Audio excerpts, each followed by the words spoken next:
To learn about the off-grid lifestyle and to be inspired to live your dreams, click subscribe so you don't miss anything. Hit the bell notification.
So the hardware store only allowed me to build one wall.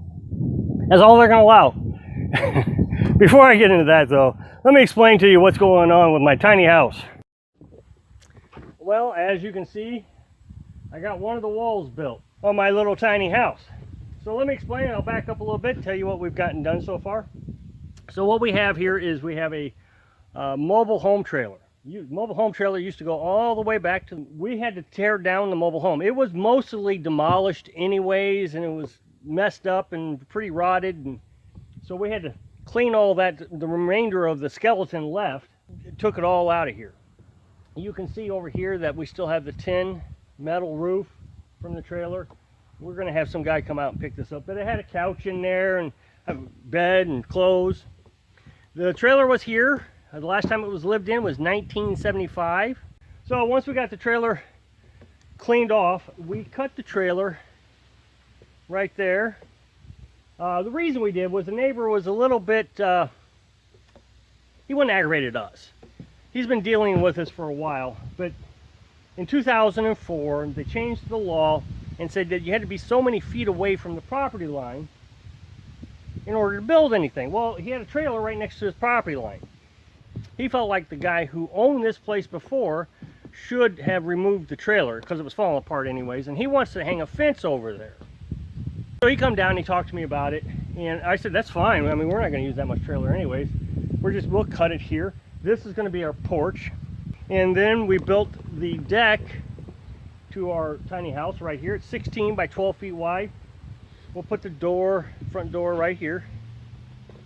When we built the floor, I was able to use recycled material from the trailer. It had 2x4s for the floor, and so we just reused those. But I also reinforced the center of it. The original trailer had 12 feet 2x4s going all the way across the trailer. But here, right here where the center beam is, where the windows and doors are, I ran a beam right here on the floor underneath the center. A 2x6, I sandwiched two 2x6s, so it's like a 4x6 is what it is.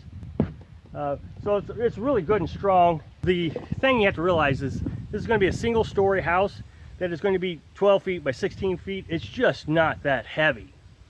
And it's just going to be me and Carolyn in it. We're not going to have a lot of heavy furniture, or, you know, a water bed or anything like that.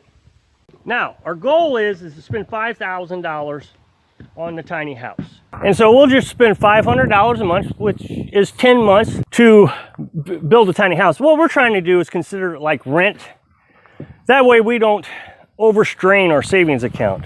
You know, we spent $4,200 on the piece of property here. Took that out of savings, paid cash for it. We're debt free, so we don't want to get into debt, so we don't want to get a loan out or anything. Right now we live on about $500 a month budget for ourselves, for the bills and things that, you know, we eat. It's $1,000 total that we spend per month. All the rest of our money goes into savings for our retirement and emergency fund.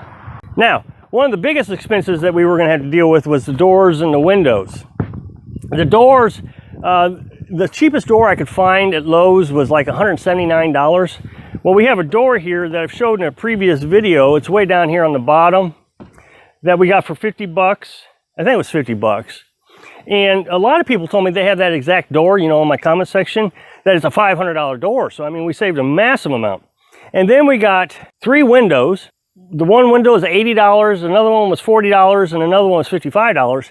The cheapest windows we could find at Lowe's, and they were real small, were $90 each.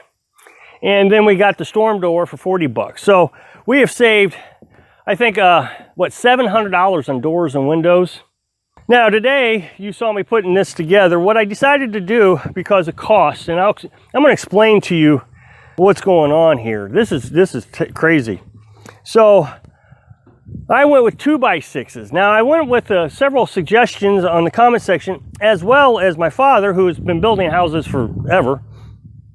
So we decided that we were going to go with 2x6s, and we're going to space out the 2x6s every 2 feet. So it's 2 feet center, for those who know what that means. Center just simply means that you go center of the board on your measurement. So you go from the outside edge, 2 feet to the center here, and then 4 feet, so forth and so on, all the way across.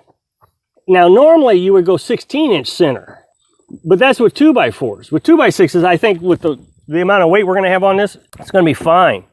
Now, I know everybody's going to say, oh, but the code requires it's got to be 16 inches. Yes, I understand the code.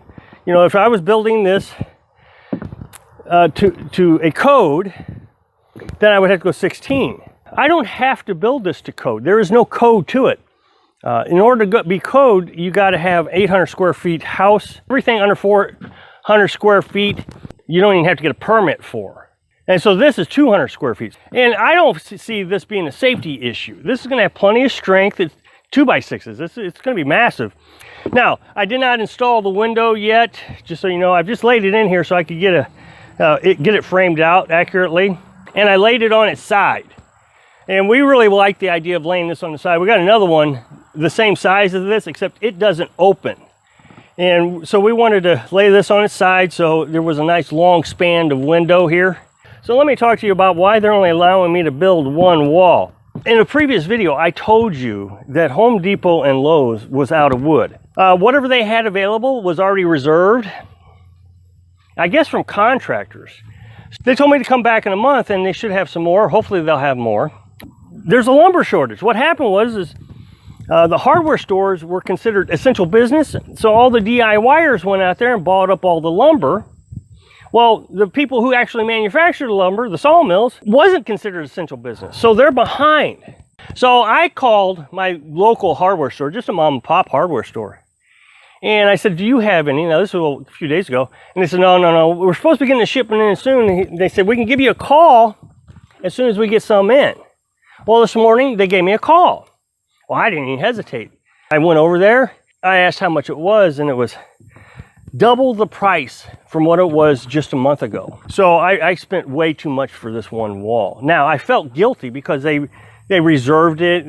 I told them I would come down, I would take it. So they didn't know how much I was going to take, so I just bought enough to build the one wall. Now, the OSB is kind of like plywood. Normally, that sells for $8. Now, I'm going to use OSB to put skin around my wall. He says right now it's $23. I thought, my goodness, this is just too much. So this wall ended up costing us $125. It should have been around 60 bucks is what I was expecting. So we're gonna slow down and, you know, keep going at our little pace that we're doing and just go little steps at a time. But I did get one wall done, so that's pretty exciting. So I'm really happy.